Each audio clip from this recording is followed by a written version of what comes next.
Hey kids, it's that magical time of year again. Are you feeling the Christmas spirit? I sure hope you are, because what better way could we celebrate the birth of Jesus than with spirits and magic, right? I mean, hey, it's the reason for the season. But not only is Christmas Jesus' birthday, it's also the day when Santa Claus breaks into everybody's home and drops gifts under a pine tree in their living room. And when I say everybody's home, I mean everybody. Amazingly, this man delivers presents to everybody in the whole world. And these aren't just the run-of-the-mill gifts that you might receive from your parents or some normie relative of yours. No, these are special gifts that were crafted in the North Pole in Santa's toy factory, which is operated by pointy-eared elves. But remember, kids, you must believe in the existence of Santa if you want for him to break into your house this Christmas morning. You must abandon your doubts, and you must believe that what I'm telling you is the truth. And you might be wondering, how could one man visit 2.25 billion homes in one night? But let me assure you that there are good explanations for these holiday miracles, like Santa Claus flying around the world with his reindeer, or Jesus being born by a virgin. But enough about Jesus, let's talk more about Santa Claus. And so, the reason that old Saint Nick is able to accomplish this amazing task every Christmas Eve is due to his magical sleigh. And this is where you come in, because Santa's sleigh is fueled by children's belief in him. And therefore, it is imperative that you put your faith in the true reality that Santa Claus is real. You must have total faith in this. There is no need to question what I'm telling you. You're just a kid, and I'm a grown-up. And you rely on my instruction and my experience, and you can believe that what I'm telling you is true. And so, as an experienced and as a mature adult, I'm here to tell you that there really is a magical man who lives in the North Pole, along with his elves and his flying reindeer. Oh yeah, and also Jesus was born. So once again, kids, put your faith in the existence of Santa Claus. He is there in the North Pole watching down on us and seeing if we're being naughty or nice, and he's putting our names in the Lamb's Book of Life. I mean, in the naughty or nice list. And if we're good, we're going to get blessings. I mean gifts. And if we're bad, we're going to go to hell. Get coal. I really meant get coal. So yeah, kids, I'm literally begging you to please believe in this Santa guy with all of your heart. I wouldn't lie to you. He is real. If Santa wasn't real, then who's eating those cookies that you leave out on Christmas Eve night? You see what I mean? So please, put your faith in Santa Claus, because the deeper your faith is in Santa Claus, the brighter Rudolph the reindeer's nose will glow. Oh yeah, and also Jesus.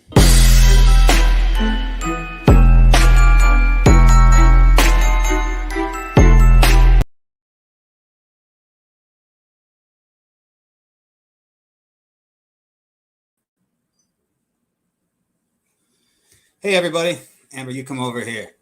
What's up? This is Tim from Fallen World Films, and I am joined tonight by my lovely wife, whose beauty is only outweighed by her intelligence.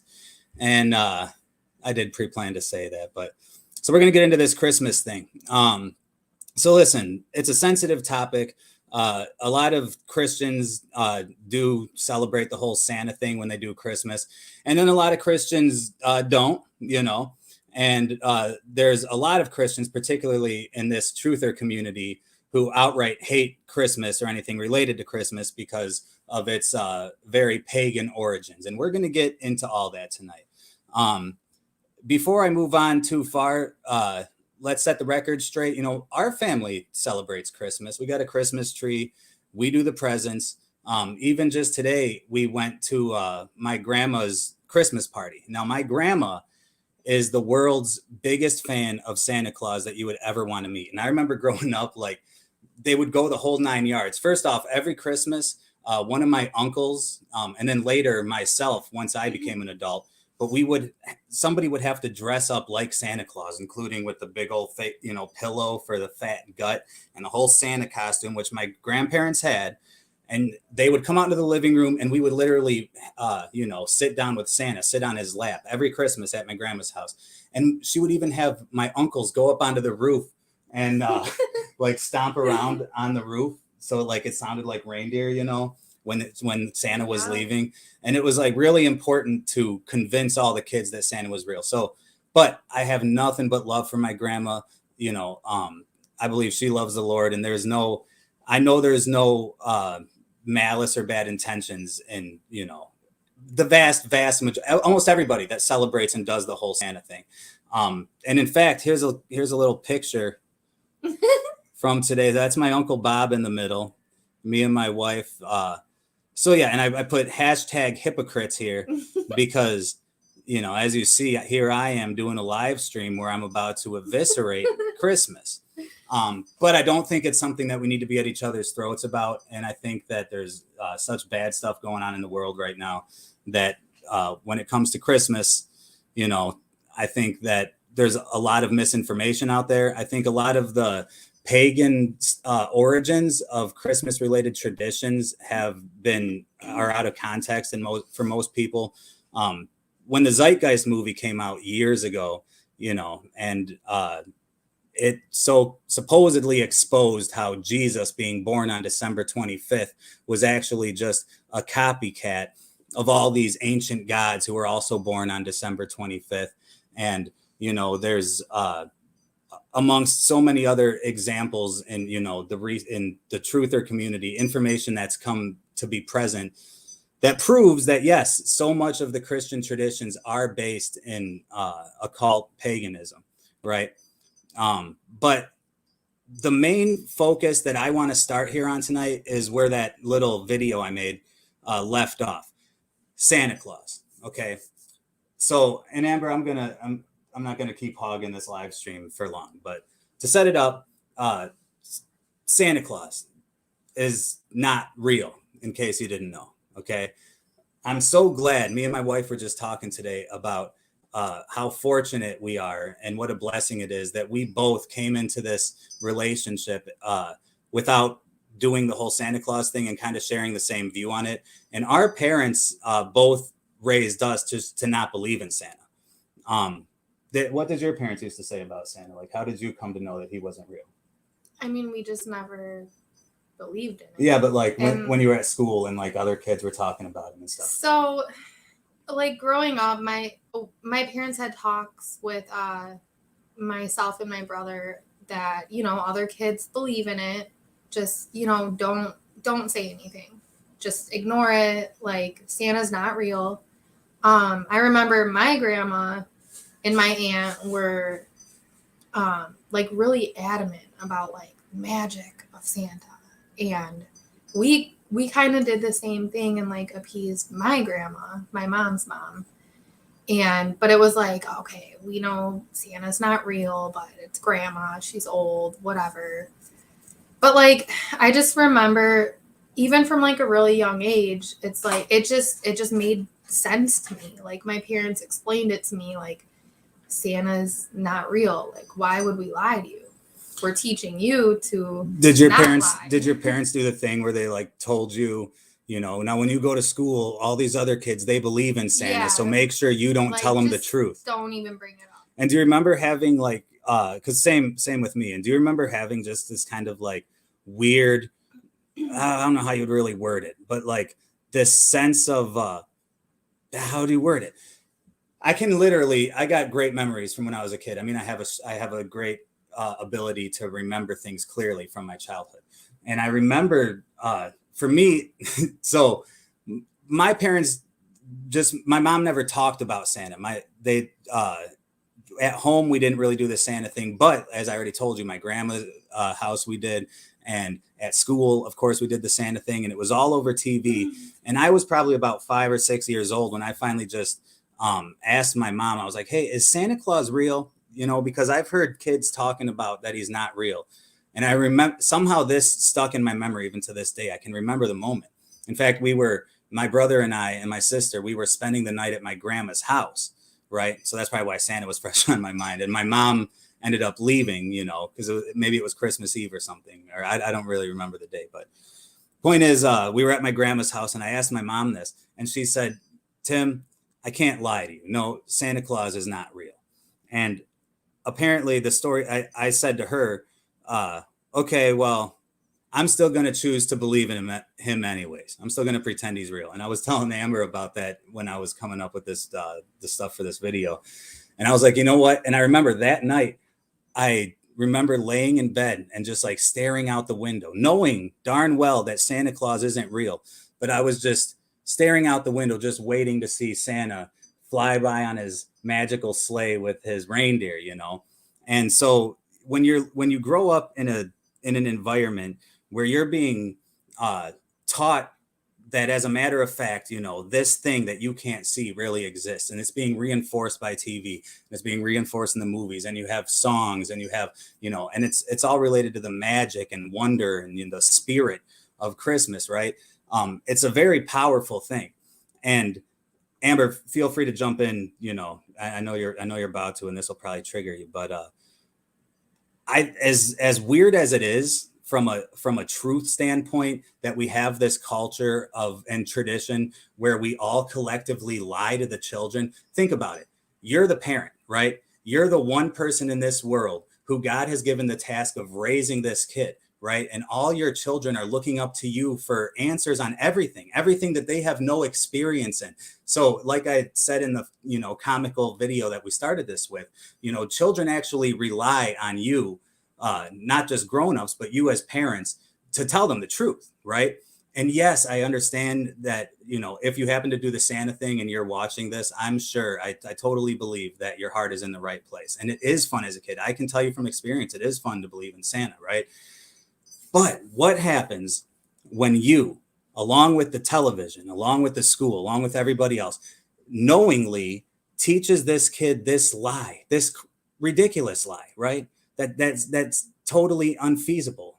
But you know what? How unfeasible is it? Because in another way, it's just a carbon copy of the truth of Jesus Christ and the gospel and of God and what the Bible says. Think about it. You have this man, right, who sees everything. He's omniscient, you know, and he's all powerful in a way. Like all these attributes that we would attribute to God are attained by Santa Claus, right? He sees us and he's watching us and he's keeping track of if we're being good or bad. And if we're good, you know, then we get gifts, you know, and the idea is that you're going to be blessed. Your life will be better if you're good, because Santa Claus, the magical man that lives up in the North Pole, you know, looking down on us, seeing everything we do, like there's going to be some type of reward, right, for our good actions. And likewise, you know, if you get into the origins of the Americanized Christmas Santa Claus, you know, tradition, you get a bag of coal or something. In a lot of countries, they have Krampus, you know. When I say a lot of countries, I'm sure it's just one country. I don't know. And I don't know what the country it is. But I'm sure you know about Krampus, right? Like he's like the alter ego of Santa Claus. You know about him? I know about it from The Office. Yeah, right. And it was referenced in one of our favorite episodes of The Office. And so I don't want to go... I'm not trying to get too far off point, but I'm just saying you have this archetype for Jesus, right? More like Jesus, as well as, you know, God, really just God the Father is like the archetype for Santa Claus, because not only does he see everything you're doing, not only is he judging what you're doing, and not only are you responsible to him for what you're doing, right? But where does he record that information? On his naughty and nice list, you know? And the Bible couldn't be more clear. I mean, that, you know, God's up there with the book of life, you know, and your name needs to be in the book of life, right? And you just see these common themes of Christianity that are present in the fictional Christian story, right? And I could go on, you know, but I don't want to go on too much because I don't want to lose the biggest point, the biggest problem with all this, because everything I just described, yeah, it's just a weird tradition we have, and it is fun, but it is weird. And we would probably all agree to that, right? But this is where it gets devastating, is in the moment, say you're the parent that teaches your kid and that swears to your kid and insists that Santa is real and that all this, you know, Christmas magic fictional stuff is real. And you can also, you know, put the Easter Bunny and Tooth Fairy and all that other fictional stuff in there as well. I know it's just for fun. Trust me, I play with my kids' imaginations as well. But I always, in the end, tell them the truth. And I tell them this is reality and this is not reality. Because when the moment comes that you tell your kid that Santa's not real, after years of insisting and going, you know, saying, hey, let's leave cookies out for Santa, right? And then you and your wife go eat the cookies at night.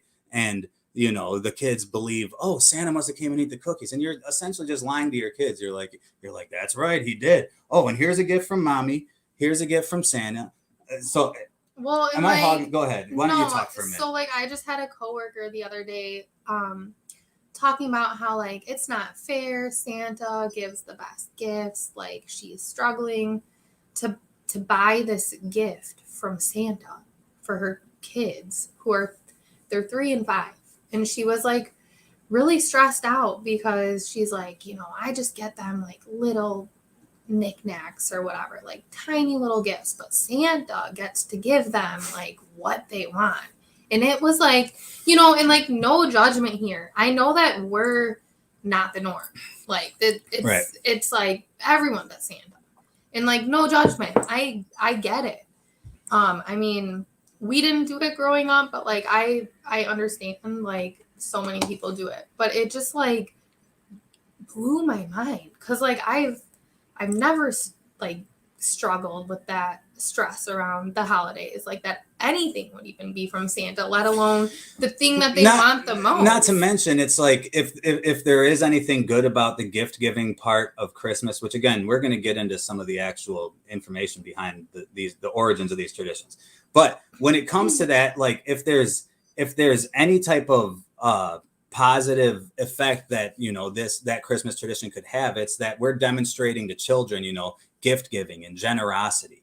So it's just, how counterproductive is it to introduce this fictional man and say, these gifts are coming from this fake? I say thanks to Santa. Well, and I want my kids to know that like the gifts are from us because like we love them. Like we work hard for our money, right? And these are from your parents. Yeah, and we also have the kids get gifts for each other. Know. Yeah, and so gifts and gift giving and its associations with Christmas is a relatively deep thing too. With the average American, Christian, Judeo-Christian based family, probably comparing gift giving to like the 3 wise men, giving the frankincense, gold, and myrrh to Jesus, or that God gave, us Christ as a gift. And, so there's these, hey, so Amanda says, why do we lie to our children? And so this is what I'm trying to get to right here. When the moment comes that you got to tell your kid that you've been lying all the while and that that Santa Claus is actually fake. And the kid, I'm not saying that's going to break the kid's heart, right? We've all been through it. Most of us have been through it. But what does it do? It plants a seed in the mind. Supposing that you're a Christian family, right? Supposing that you're a religious family at all.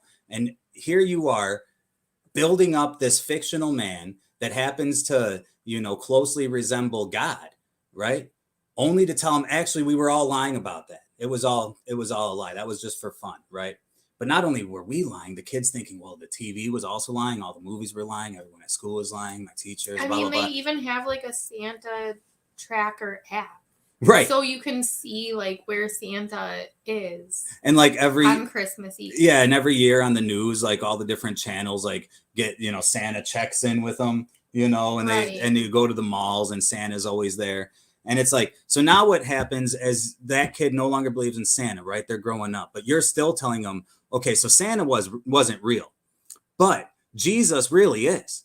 God really is up there in heaven, and you can't see him, but he is watching what you're doing. And he's, there's a scoreboard for what you're doing, and you're accountable for your actions. And like when you're trying to tell the truth to your children, the spiritual truth, of God, and that we're created, and there's, when it comes to God and when it comes to Jesus, like you're talking about real supernatural forces, right? And these kids in this culture affected by this tradition of Santa Claus have been predisposed to not buying in.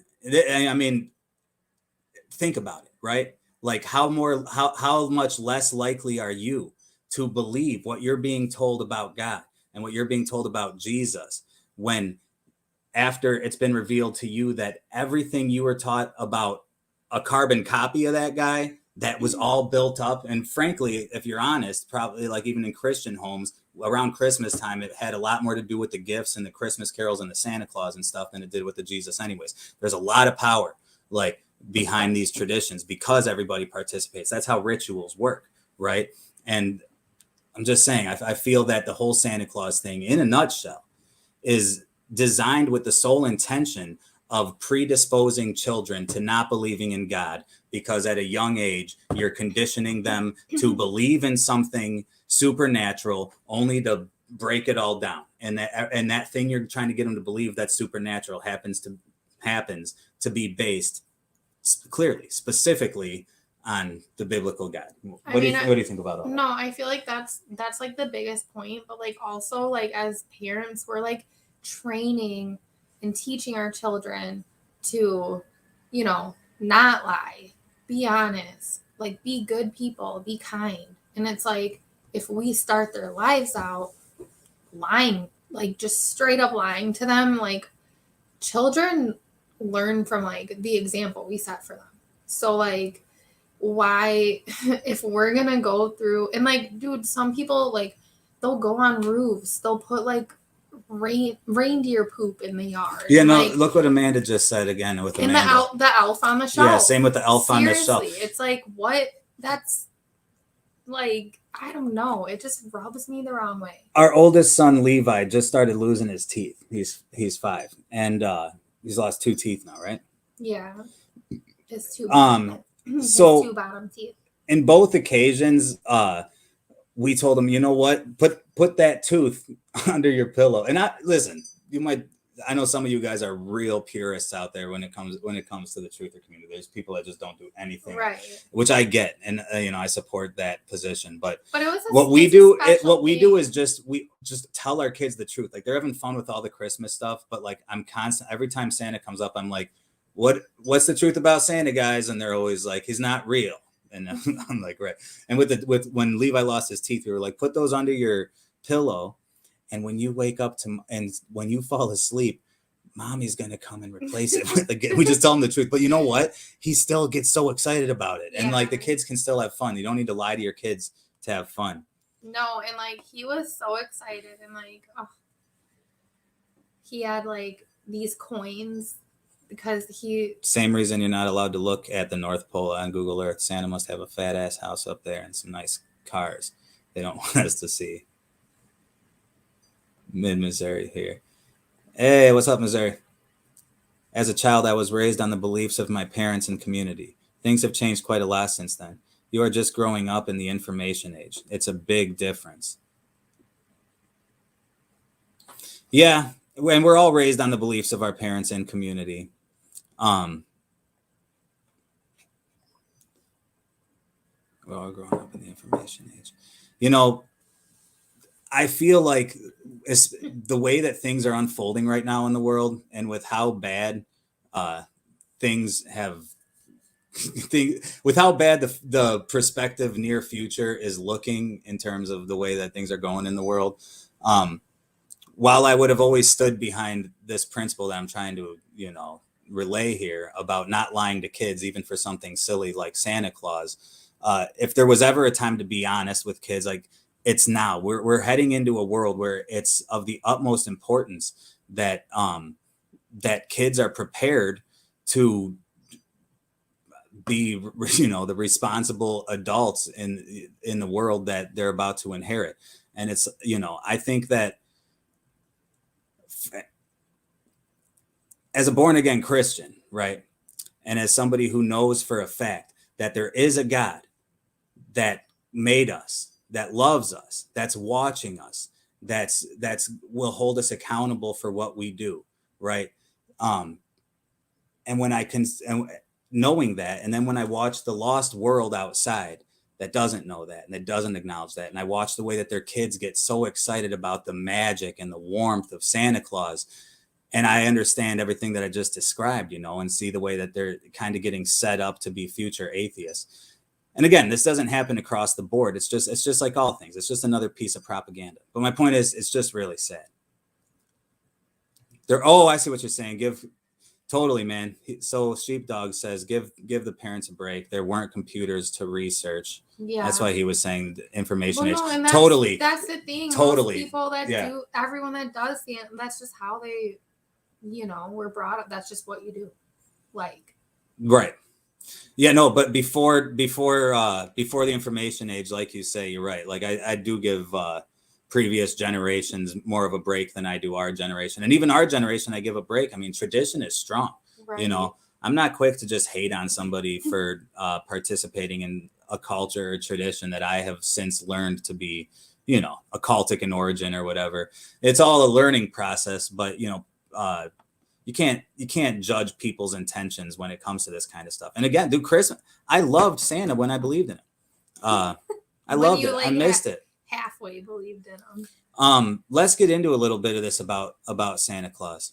And this is a little slide thing I put together. Oh, look, I'm gonna have to get rid of this overlay. Oh, look, you can still see us over here. All right. So here's some stuff that you guys might already know. Some of you might not know. And when it comes to the pagan origins and the you know, occult origin and influence behind Christmas traditions, it's a long, long list. And I could easily turn this into a 4-hour live stream, which I'm not going to do. We've decided to center more just on Santa Claus. There's already so many videos out there that, and good ones. I mean, on YouTube, with like half of the people in my subscriptions have already put out their Christmas episodes, you know, and every year you hear all about it, about the Saturnalia and, you know, about all these different pagan Christmas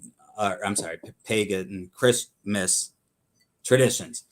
And I'll get into a little bit of that. We might get into it depending on how long y'all stick around, but I want to kind of stick more to Santa Claus on this stream. So hold up. All right. Santa equals saint. That's what it means. That's what it means in Spanish. Saint Nicholas of Myra, also known as Nicholas of. All right, let me move ahead here.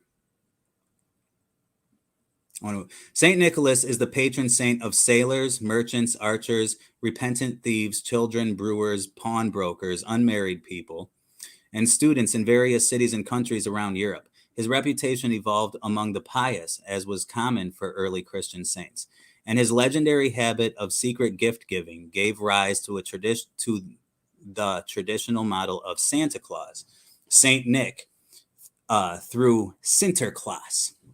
Okay, so Saint Nicholas, when it comes to Santa Claus, and you want to break down the origins of Santa Claus, you're actually going to end up with like a tree with a whole bunch of branches, okay? Because as it turns out, just like so many other things do in history, when you get into the ancient origins of anything, Santa is represented in a lot of different cultures, right? And there's a reason for that, okay? Just like Christmas is mirrored in ways by a lot of different cultures. And what it really has to do with, it has to do with the winter festivities, which most cultures, especially northern cold cultures, have had, because in the winter time, well, you know what? Let me just move along. We'll get into this. Slide 2, old Saint Nick. So here we are. We're talking about Saint Nicholas, right? I found this interesting. Old Nick, if you're to look in the English dictionary, the definition of Old Nick is used as a name of the devil. And it even said Satan. Used it. Okay. Just thought that was interesting, worth pointing out. Santa happens to be an anagram of Satan. Now, you guys know this. But, you know, you just mix up a couple of the letters and you got Satan. Now, I'm not saying there's anything to it. Okay. I'm just making connections right here. Old Nick means devil. Santa is an anagram of Satan. Santa also means Saturn, and I'll explain. Saturn also means Satan, and I'll explain. And you guys know all about like these like Saturn death cults and Saturnalia, Saturn alien death cults and satanic, you know, the worship of Saturn, right? Here's the god Saturn, the Roman god Saturn. And as you see, he's sitting on a chariot, kind of comparable to a sleigh being pulled by a dragon, or a serpent, actually. Serpent, which is also associated with the devil, is also associated with Saturn and Saturnalia, as you'll learn. Saturn and Satan. Saturn has also been associated with Satan, and this for numerous reasons. First, many authors argue that the word Satan is derived from the word Saturn. Second, Saturn is associated with the color black as well as Satan. And I didn't put any clips in here to show you guys this, but look up Saturn black cubes. Look that up. That's a rabbit hole for you. Third, ancients considered Saturn to be the furthest planet from the sun, the latter being associated with the principle of good. Note that Pluto never was considered a planet. Saturn is consequentially the celestial body that is the less exposed to the sun's divine light, and thus associated with the coldness of the principle of evil. Okay. Finally, the great good Pan, which I'm not going to go down that rabbit trail either, the horned deity, represented Saturn in ancient paganism. This half man, half goat creature, like the Baphomet, is considered the ancestor of our modern depictions of Satan. Pan was a composite creature, the upper part, with the exception of his horns, being human, and the lower part in the form of a goat. The pipes of Pan, and then this thing is apparently going on. So this is a Manly P. Hall secret teaching. Well, let me just finish what it was saying. From a goat. The pipes of Pan signify the natural harmony of the spheres and the god himself, a symbol of Saturn, because this planet is enthroned in Capricorn, whose emblem is a goat. Manly P. Hall, Secret Teachings of All Ages. Manly P. Hall being a famous Freemason who has taught the world a lot about what the Freemasons are actually all about. The Roman festival of Saturnalia. You know about Saturnalia? I don't. I'm just talking to the group text. Oh, that's nice. So you guys feel free to get on that live chat, talk with Amber. We are. We got Jarrett, Amanda, Sheepdog 22. They're all. Keep it up, guys. Invite your friends too. Share this. All right. So in ancient Rome, there was a Christmas-like festival, holiday season, I guess you could say, in December. It lasted, I believe, from December 17th through December 23rd. Okay, and what Saturnalia was all about was it was a time of festivities where all business and commerce would close down, and when people would just party and just get drunk, and they would have orgies and do all types of, just have a lot of fun. They would give gifts, right? And they would, that was part of it, is like the exchanging of gifts. And it was just this, period of days of fun and of kind of sinful revelry, if I'm honest. And it was in honor of the god Saturn, who we're talking about, right? Let's see here. Saturnalia, held in mid-December, is an ancient Roman pagan festival honoring the agricultural god Saturn. Saturnalia celebrations are the source of many of the traditions we now associate with Christmas. Saturnalia, the most popular holiday in the ancient Roman calendar, derived from older farming-related rituals of midwinter and the winter solstice. Now, winter solstice is an important part to all of this, okay? Because that's really the reason you're going to find so many similarities between these different Christian traditions and these different Santa figures. They're all celebrations of the winter solstice. And also, you're talking about ancient Rome. Ancient Rome used the Julian calendar, Julian, like Julius Caesar. And in the Julian calendar, December 25th is the winter solstice. So you see? That's the significance. That's why you're seeing this December 25th pop up so much. And no, it wasn't Jesus's birthday. Especially the practice of offering gifts or sacrifices to the gods during the winter sowing season. The pagan celebration of Saturn, the Roman god of agriculture and time, began as a single day. But by the late Republic, obviously I cut off some words here, 133 to 31 BC, it had expanded to a week-long festival beginning December 17th. I know that's what it says on the Julian calendar, which the Romans used. Okay, 5 ways to honor Saturnalia. Use the traditional greeting, Lo Saturnalia. Feast with your friends. Exchange gifts like food and sweets. Light a candle to signify that returning after the solstice. Saturn is lord of discipline. Set some goals for the new year, okay, which may very well be where we get our New Year's resolutions from. During Saturnalia, it was customary for slaves and masters to exchange roles, with the slaves relaxing as their masters did the cooking for them. And so that's kind of a cool tradition, I never knew that. That's crazy. Yeah. And so, like, between those dates, all of the slaves would pretty much get to hang out and feast and not work, and all of the masters would like cook and stuff. And it's kind of a tradition that it's kind of like the office Christmas party at regular American modern jobs, you know, where like the administration serves the workers, you know. Right. Yeah. Before I move on, let's see this real quick. We got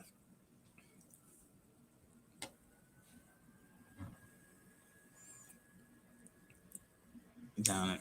Okay. All right, let me get back to this.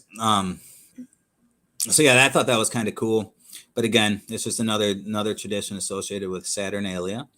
25th December, the Roman festival of sun god Sol Invictus.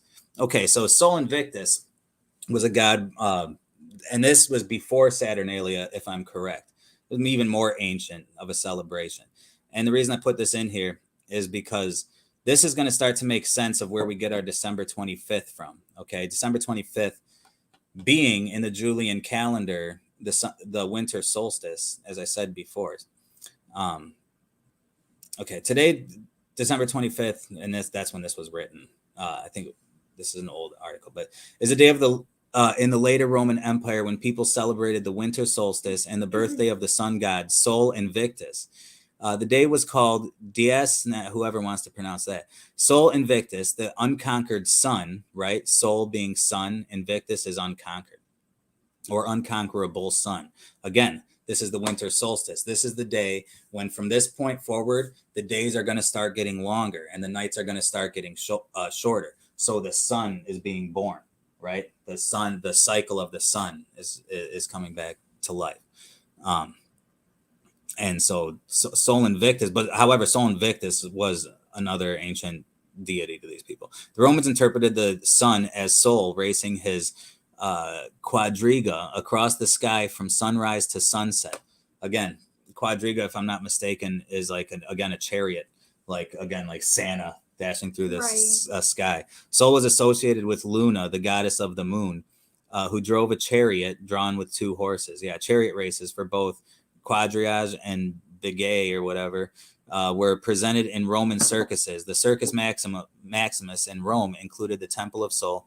Okay, so I just wanted to throw that in there for so if you could just envision, like in this ancient lore, you know, you have Sol Invictus, you know, and then this Luna goddess, and they're flying around in the sky, right, in these chariots, okay? And they're doing this on December 25th, okay, the winter solstice. The claim is that Sol Invictus, invisible sun, is a more ancient pagan holiday in Rome celebrated on December 25th. The claim assumes that this pagan holiday was so popular and dangerous that the Christian church sought to suppress it by establishing the celebration of Christ's nativity on December 25th, which ain't true. By doing this, the claim continues, the Christians adopted the pagan day and some of the practices of that pagan festival to make the celebration of Christmas more appealing to pagans. And that's an interesting thing, because when it gets into December 25th, and why is Jesus, why do we say that Jesus was born on December 25th? And when I say we, I don't mean myself, right? And the common consensus is that it's because Christianity, you know, and usually with the culprit being the Catholic Church, has embraced, you know, these pagan traditions and these pagan holidays and these pagan rituals, and literally like embedded it into modern day Christianity, right? And that, so like these so-called, whether it's Easter, right, where we're actually participating in like these Ishtar rituals, you know, and it just the list goes on. And so is that what it is? We know Jesus wasn't born on December 25th. I mean, almost any theologian or historian would agree that Jesus wasn't born on December 25th, which we're actually going to get into as well. But it's not necessarily true that Jesus or that Christians were just trying to copy pagan lore. There actually was a theological reason that they ended up on that date. We're going to get into that. The Roman Emperor Aurelian established a feast of the birth of Sol Invictus on this date, 274 CE, this date being December 25th. The move elevated the sun god to a higher status among the divinities of Rome, which of course elevated the sun god's priesthood as well. Sol Invictus would be a popular god, considered a protector of soldiers, and within 50 years, Constantine would declare dies or solis, Sunday, to be the Roman day of rest. Interesting. The Roman day of rest, the seventh day, right? And most Christians go to church on Sunday, ourselves included. But it's actually this is your origin of Sunday being the day of rest, and it's actually a Roman thing based on Sol Invictus, whereas God actually rested on the seventh day, which is actually Saturday. Saturday, though, is named after Saturn. Okay, so everything comes full circle. But this guy's talking about, but Sunday is for the sun. The coincidence with Christmas led 18th and 19th century scholars of religion to speculate that December 25th had been chosen as the birth date of Jesus of Nazareth in an effort to co-opt the pagan holiday. More contemporary scholars note that December 25th comes 9 months after March 25th, the date of the vernal equinox, okay, on which the Annunciation, that is Mary's pregnancy, was celebrated. Okay, so it's believed that Jesus, right, if he was, if for whatever reason these historians and Christians came up with March 25th as being the date of his conception, then 9 months after that is December 25th. But we all know that a pregnancy is 10 months. Yes. All right, this I popped in here because it's just a little scene from. You never saw the Zeitgeist movie, did you? I don't think you did. No, I don't think. It was way back in the day, but it was like this conspiracy documentary that was super popular, and it was like 2/3 of it was good. They talked about religion, they talked about the Federal Reserve and the money, and then they talked about like the government and false flag terror, if I remember right. And like so much of the information was good, but for some reason they went like 1/3 of the movie was just trying to discredit Christianity essentially and just bring down, just talk down religion, which I'm fine with talking down religion, but it based a big part of it was saying that they were saying like here Mithra and Horus and Dionysus were all born on December 25th and all shared these traits with Jesus, right?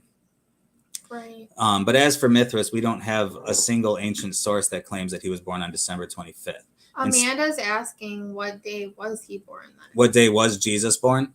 Most theologians think that he was born in June, like possibly June 13th-ish, which is crazy because my birthday is June 14th. So June, some say September. The dates go all over the place. Mithras, and I don't hope I'm not boring you guys, but this is information that I think you can come back to, and really I think the more you look into this kind of stuff and do your own research, look into this further.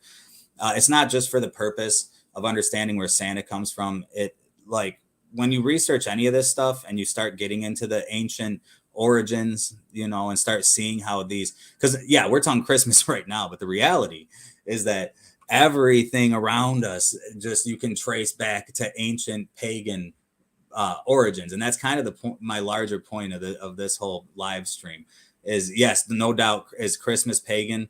You betcha, right? But so is everything else. Okay, and I'm not here to defend celebrating the tradition, these pagan traditions. I just want to give you guys the truth about where this stuff comes from. Okay, and then after I get through this, I'll get back in my diatribe. Okay, let's just finish. Instead, what we have is a chronograph of 354, an ancient Roman calendar for the year 354 AD that states that the birthday of Sol Invictus, was celebrated on December 25th. Although Mithras and Sol Invictus, and we just talked about Sol Invictus, okay?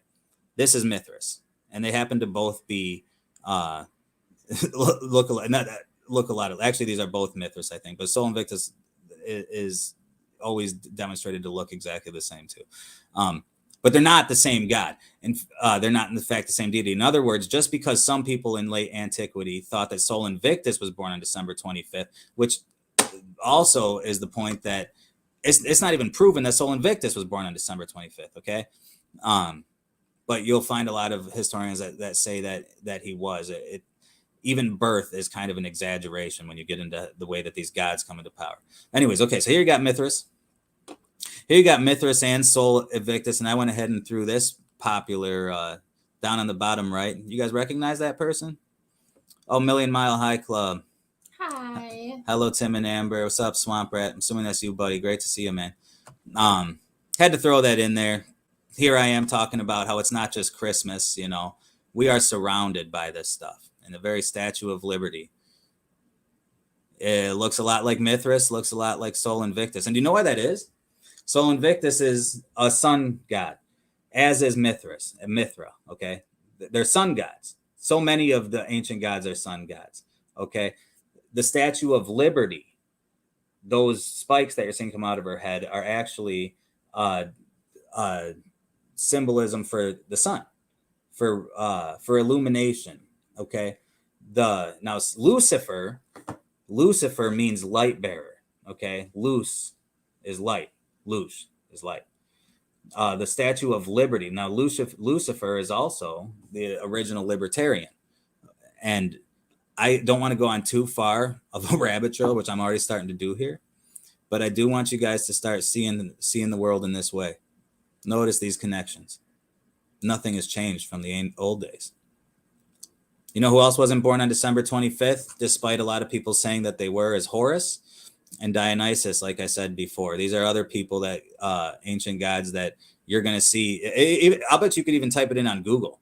Like, was Dionysus or Horus born on December 25th? And there would be a lot of sites coming back to say yes, but you actually get to the manuscripts or the history yourself, wherever it is that you can. I've researched these. There is no proof. There's claims. And the reason that there's so many claims, okay, is because we're going back to the winter solstice. So much of religion, right, and not only in ancient times, but even in modern times, has to do with astrology and astronomy, okay? And in ancient times, like there often weren't even calendars. You know, like in Jesus's time, people just didn't have calendars hanging up on their walls, and they would do things. They would go by feast days, and they would go by moons, you know, and harvest times and seasons, right? And that you would always celebrate the winter solstice, especially in colder climates, because just as a tradition that continues to this very day, like we live in Wisconsin, where it's the frozen tundra, and so when you're muscling through the difficult cold of this season, not to mention, you know, go back to the old times, you don't have electricity, your food isn't growing, there's no harvest, you know, you're not really hitting the market. This is a time of hibernation, you know, and it's just so tough. So you have these festivities and this celebration just to kind of invite a little warmth and relaxation to an otherwise strenuous and stressful period of time. One of the prevalent theories on why Christmas is celebrated on December 25th in the Julian calendar, I just mentioned this, the 25th year of December was reckoned the winter solstice, and it was regarded as the nativity of the sun. That's true, the nativity of the sun. And again, we're seeing connections here with why early Christians may have used this date, used some of these traditions to associate with the Christian nativity. On the other hand, I'm somebody who became a Christian because of Christian rap. And a Christian rapper named Bizzle, who even Amber loves. Amber, who's your best? Who's the best? Brian T. Brian T is the best Christian rapper, okay? No, he's my guy. Brian T, man.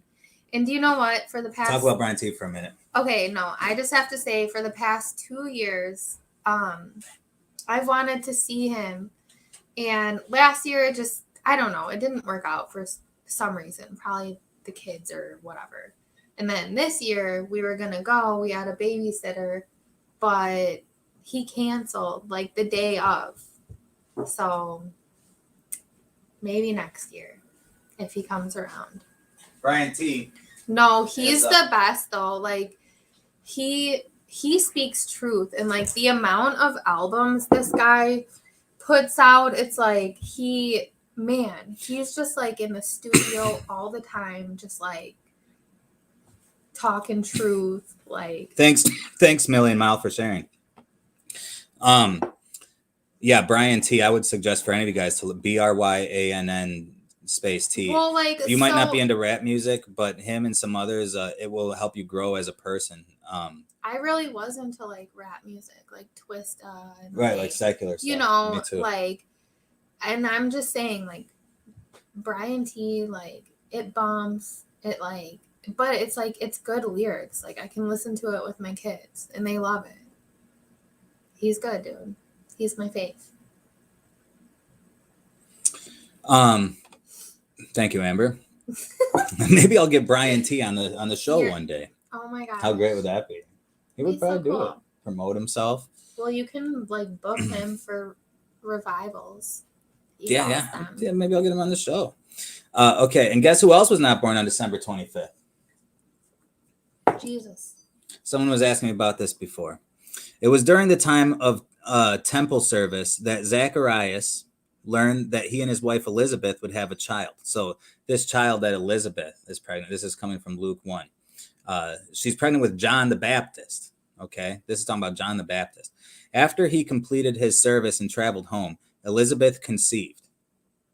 Assuming John's conception took place near the end of June, adding 9 months brings us to the end of March as the most likely time for John's birth. Adding another 6 months, the difference in ages between John and Jesus, brings us to the end of September as the likely time of Jesus' birth. Amanda, you were asking when Jesus was born. Nobody knows, but this is the reason a lot of theologians believe it's September. And a lot of, I don't know if I put it in here, but again, June is another common date. Here you got Nimrod, Semiramis, and Tammuz, or Tammuz, or as I like to call them, just Tams. Let me tell you about these people. So Nimrod, he's in the Bible. Nimrod was a great leader. They called him the great hunter. And he was in charge when it came to the building of the Tower of Babel. He was a Babylonian leader. Okay, and that's the period of time that he ruled in. He was very feared, very powerful. Semiramis, to the right here, was Nimrod's wife. She was also his mother. So they were incestuous. Yeah. Pretty gross. Different times. Weird people, satanic. So this is the thing. You're going to see a lot of people claiming that Nimrod was born on December 25th. It seems like ever since Zeitgeist came out, like every ancient god, they say, oh yeah, Christmas, Jesus was born on December 25th, actually, and then insert ancient god, right? And I'm here to say, no, none of them were born on December 25th, including Jesus. All right. But that was the ancient winter solstice date. And that is the folklore, the originating date associated with a lot of the folklore. Okay, so anyways, Nimrod and Semiramis, mother and son, husband and wife, they have a baby named Tammuz. Okay, but Tammuz isn't born until after Nimrod dies. So Semiramis tells everybody that Tammuz is actually the reincarnation of Nimrod. And what day is Tammuz born? He really was born on December 25th. Let's get back to Santa. Santa's like, you guys are keeping this a secret, right? Let's not forget that the Pope walks around with pedophile symbols on his robe. Signs and symbols will be their downfall. Amen, dude. Jared. Let's not talk. And how about that upside down cross on his throne? And all types of weird stuff. No, I've been like texting back with Jarrett like this whole time, and he's been saying some pretty interesting stuff that I haven't even keep up the good commentary, Jarrett. Looked into. Okay, so to cap this off, bring it back to Santa. I know that was a little bit of a rabbit trail, but I wanted to kind of show you guys the history of where we get this weird guy, right, that dresses up in the reds. I mean, what is this? Okay. Now you know a little bit. We just saw it earlier today, and it was still like, what? It was weird. Even knowing it was my Uncle Bob in a costume, even I was still kind of scared. I skipped past a whole bunch of stuff. That's a really strange way to word anything. I just kind of gave you guys a half thought there. I wanted to go through like the evolution of Santa Claus, right? Well, Santa doesn't have an absolute origin because he's obviously just an amalgamation of all these different cultures and, rituals and like winter theme thing. And by the way, and I just don't have time to get into it, but whether you're talking about Saturnalia, or you're talking about all these different cultures, they all have their different Santa Claus representations. There's a lot of them. I mean, there's so many different variations of the Santa Claus figure, the guy in wintertime that comes and gives you gifts and that people celebrate by giving each other's gifts, right? But as far as the way Santa Claus looks, When this all started out, I was showing you some pictures of Saint Nicholas, you know, and the way that he's been depicted. And we're just going to go through get to the modern Santa. As time went on, let's just see where this picks up. More and more was added to the image of Santa. In 1862, Civil War cartoonist Thomas Nast drew Santa Claus for Harper's Weekly, the most widely read journal in the United States throughout the Civil War. While Nast is more popularly known for his creation of the elephant and donkey symbols for the Democratic and Republican parties, interesting, right? He's the one that came up with that. His image of Santa has greatly influenced our modern version of Santa. Because before that, Santa was most often looked like some kind of Catholic bishop or like a pope or something. And he always had like the religious Catholic hat that hat even is in the shape of a fish. Okay. And that's a whole nother rabbit trail. Nast depicts Santa as small and elf-like who supported the Union. You can see Santa over here. And he's sitting here and all these people are here. This is the first time that we see Santa Claus as a fat, bearded elf. Nast continued to draw Santa for 30 years, and along the way changed the color of his coat from tan to the now traditional red. That's where Santa got his red thing. In later drawings, Nast relocated Santa Claus to the North Pole, where he included a workshop for building toys and a large book that was filled with the names of children who had been naughty or nice. And I don't know how much validity there even is to the idea that Saint Nicholas was like known for giving gifts to kids. You'll hear all these stories like, oh, he would travel around giving gifts to orphans. And I'm sure there's information about that out there. But to my understanding, that most of that's all an exaggeration. But that's your naughty and nice. Here's Harper's Weekly. Thomas Nast illustration in Harper's Weekly from January 1971. And you just kind of see this evolution of Santa and all this to get to this point. This guy down here. And I could have included a bunch more Santas, but the Santa that we now know, well, not that Santa. Look at this one. His eyes. No. Okay. In the 1920s, the Coca-Cola company. So Coca-Cola, all right, I'm not saying for, it wasn't just Coca-Cola, but Coca-Cola, I think Macy's and Sears and like these big department stores back in the same time frame as what I'm about to read, alongside of Coca-Cola, like there was like this marketing blitz to create this image of Santa, and for the first time to market Santa, to take it beyond the folklore it's associated with the tradition. Because again, like Santa, you think of the old Santa stuff, you know, like the workshop and the elves, and they would be building these like simple wooden toys, things that you could feasibly build yourself as a gift. And the theme of the traditions of Christmas there was gift giving, right? But the gifts were thoughtful and they weren't very expensive, and it was more about time with the family. And you know, when we're at the point we're at now, when you have, you know, from Black Friday leading into Christmas and just this corporate, you know, monopoly greed fest, you know, of just like having to buy the newest toy on TV, and every kid's got it, all that kind of stuff. That all started here. In the 1920s, the Coca-Cola company continued using Nast's image of Santa Claus in their advertising.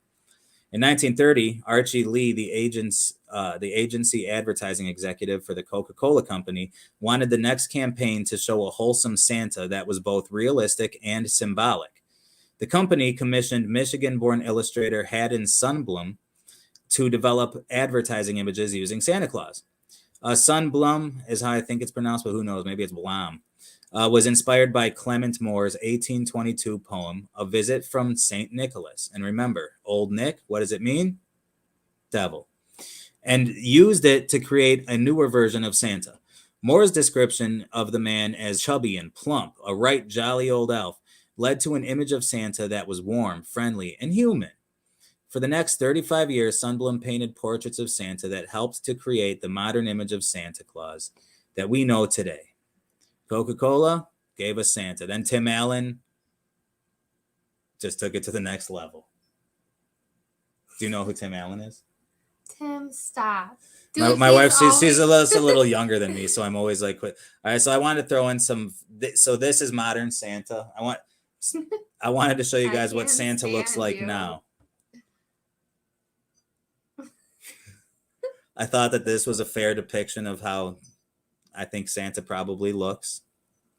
Viking Santa. Here's another, I think, realistic So stupid. interpretation of Santa Claus. Oh, wait, who put that in there? Okay. So that was my little thing I put together for you guys. And I wanted to add on a bunch of other slides, like about where we get the mistletoe from, which is another pagan origin, or the Christmas tree, right? And I wanted to break down, a lot of people, if you go online, they're going to say, look at Jeremiah 10. And there's a verse in there that talks about, decorating a tree and how it's bad. But that's not even relating. That's out of context. What most people say. That's actually just referring to, you know what? This is what I do. My point is, because this slide, I wanted to get into all this different stuff, but I realized, because I'm seeing right now we're at 1 hour. And there's just so much I could have got into with Christmas, so many traditions. So that's why I decided to just keep it with the Santa Claus. And I hope that you guys enjoyed that little presentation, and maybe we'll stick around for a minute. If you guys have anything in the comments, any points that you want to add to everything we covered. But in summary and in closing, it was fun going through a little bit of that info. But the biggest and main point is the point that we made starting out this whole thing. To me, the biggest threat to when it comes to celebrating the Christmas tradition is centers around the Santa Claus thing, or really what it centers around is teaching kids. So it's really not even just Christmas. It's anything. Anytime that you're teaching your kids something is true, but it's not true, just don't do it. That's bad. That's always going to be bad. And I wanted to get into a little bit of the history of it, because if you understand, the mystery Babylon, and you understand how a lot of these deceptions work, then you can see how it all goes together. The very deception is part of the thing. And dang it, I wish I would have made a slideshow about this, Amber. Maybe I will just make another video and just pop it up there. Maybe because I can't, because you guys got to know, when I was coming up with the thumbnail for this, I wanted to get a picture of Santa going, shh, right? And that was artistically what I wanted to do for my thumbnail. So I looked up Santa whisper, Santa secret, things like that. But the amount Dude, it was probably subconscious though. And why you even want, because I've already seen him do it. Yeah, exactly. Anyway, I'm sorry. No, don't cut me off. I'm the one that's been hogging the whole stream. I agree with what you're saying. It's your channel. I'm just that's right. Hanging out. No, I agree totally. That is probably why I thought of it, because I've already been subconsciously, I've already seen it. Because this is the thing. There were so many pictures of Santa doing this thing. Look it up yourself. Don't look up Santa doing this. Just look up Santa Claus and just notice how many of them he's doing this, right? And what is it? Is it for Secret Santa? Is it, shh, don't tell the kids I'm not real. Keep lying to them. Is it, shh, I'm broke into your house. Don't wake up. Who knows, right? But it's just another creepy thing. Now, we also know that this is also actually, I think, a Freemason. It is something satanic. It is something satanic. So yeah, I wanted to mention that, but I wanted to say that, yeah. So the main point of this whole thing is I'm just to kind of reinforce something that I assume most of you already know. Santa is not real. Don't tell your kids that Santa is real. I'm not going to tell you how to parent, because I would be a hypocrite, and I already kind of am. I mean, we do, like I said, I showed you the picture. We sat on Santa's lap just earlier today. Look at this. Oh my God. Okay. This is the guy talking to you right now. Look how happy this guy is. This was just today. I sat on Santa's lap. Okay. After all this was me. So hashtag hypocrites. But I don't really think I'm a hypocrite. I'm telling you guys the truth. The truth is that we've inherited this culture that is just built on pagan history, from start to finish. I mean, Monday means Moon Day. And Tuesday and Wednesday and Thursday is Thor's Day. I think Wednesday has to do with Odin. And it's just all based on God. Like, everything around us is, we live in this culture that is the culture of the fallen world. Okay. And this world has been a satanic place ever since the fall of man, ever since Genesis, ever since man sinned, ever since the original sin, right? It has been. And so I'm not surprised. Like you can pretty much do what we did today with Christmas and Santa Claus. And it's not to take, it's not to diminish how serious that is. But I'm saying you could take just about anything and you could go back and you could trace it back historically, and you're going to end up in some pagan, occultic, satanic cesspool, because the truth is that this is the devil's world. And so my point is, it's an interesting rabbit hole that you can go down and learn all this kind of stuff and start to see the connections, but take it beyond Christmas and beyond Santa. Just adopt. And this is my suggestion to you. I'm not telling you what to do, but I suggest that you just embrace the idea that let's just be honest with the kid. The most important thing we could ever do is be honest with our kids, because they're already judging like kids are sponges. I know for a fact we got 5 of them.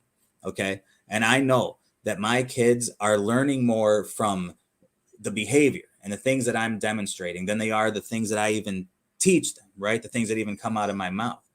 But of course, it's so important what I actually teach them and what comes out of my mouth too. And I just think that, my kids are going to grow up. I pray that they'll stay in the faith and that they'll agree and, continue to follow what I know to be true that I've taught them. But I'm aware that there are people, and they're going to grow up and they're going to have their own point of view and they're going to have their own perspectives. But one thing I'm not going to do is lie to my kids. Okay. And one thing I'm definitely not going to do is lie to my kids day after day, year after year about a fictional guy that lives in the North Pole that gets pulled around on a magical sleigh by flying reindeer, right? And that mimics attributes that you would expect only to see in God, right? Only to then knock them down and tell them it all wasn't true. But all that stuff I said about God, though, that was true. That sounds like a plan for a future agnostic or atheist. You almost could, am I wrong here, people? That's the main point that I wanted to make with all this. I feel like there was one last thing I wanted to say, though. Besides for just how much I love my wife. Is there anything that any closing statements you want to make to this wonderful audience, Amber, before I shut it? Well, maybe I could think of that last point. Wait, let's see what I don't know if he wants me to expose that he. I tell my grandkids every Black Friday that Santa is the big lie. Every Black Friday, not Christmas, just Black Friday. Steve Steven, look at Steve Stevenson. That guy's been one of your main supporters. Yeah, he really has. I appreciate you, Steve. And Steve, I know you're a good grandpa, dude. Dude, I've had so many talks with you. Dude, Jared's been kids awesome. Are little computers. Bad info in, bad info out. Amen. That's true. No, seriously. So just there really are a lot of whispering pics. See? Thanks for the plug, Million Mile. Amanda searched it and so here we are, end of the stream. I got to be honest, I never thought of that final point that I was going to make, and I'm sorry to say it because that the second that I end the stream, I'm going to say, why didn't I get into that? It's not Christmas yet. You could do it another one. Would you guys have any interest in me doing another Christmas themed live stream before Christmas to get into the holiday elements instead of just the Santa Claus stuff? Life is super busy, so Tim doesn't have a lot of time to put into making videos anymore. It's crazy. We have 5 kids, and he doesn't even get home till almost 6:30. So it's I'm still gonna be making videos. Yeah, I'm just saying it's a lot. She's right. It's hard. It's busy. What's great about these live streams is, yes, it gives me an opportunity to get on here and share this info with you guys just live without having the whole ordeal of having to write and edit all that stuff. I'm still making movies. I still got movies coming out. But I do want to start doing this more often. I want to improve my chops over here on the live stream world. And I hope, so this is something I'll be doing more often. But yes, awesome. Amanda says yes. That's all I need to know. She's the true biggest fan, even more so than Steve Stevenson. Listen, guys, thanks for joining me tonight, and my beautiful wife, Amber. She says it's my 11/11 wish you do, because you said. I know, but now you're gonna make me get into 11/11. You think I got time? How much symbolism do I got to break down in 1 hour? Okay, I love you guys. Thanks for hanging out with us. I'm just gonna cut it here. Hope you enjoyed, and please share this video far and wide. Please subscribe. Honestly, you guys, like, I'm not. I don't want to. I hate the YouTubers that beg you to smash their like button and subscribe. But now that I've been doing it over a year, it makes such a. And I have noticed the few times that I've mentioned it, like, please share, please subscribe. Like, there is a quantifiable difference, and I realize that it doesn't make me I have a different perspective on it now. So I'll continue to not be that guy to beg you to like or subscribe. But let me just throw it out there that I would sure appreciate and love all the support you guys can give me. And if you want to support, the best thing you could do is to like, comment, subscribe, share. But don't just like. Smash that like button. All right, guys. Have a good night. Night. Bye-bye.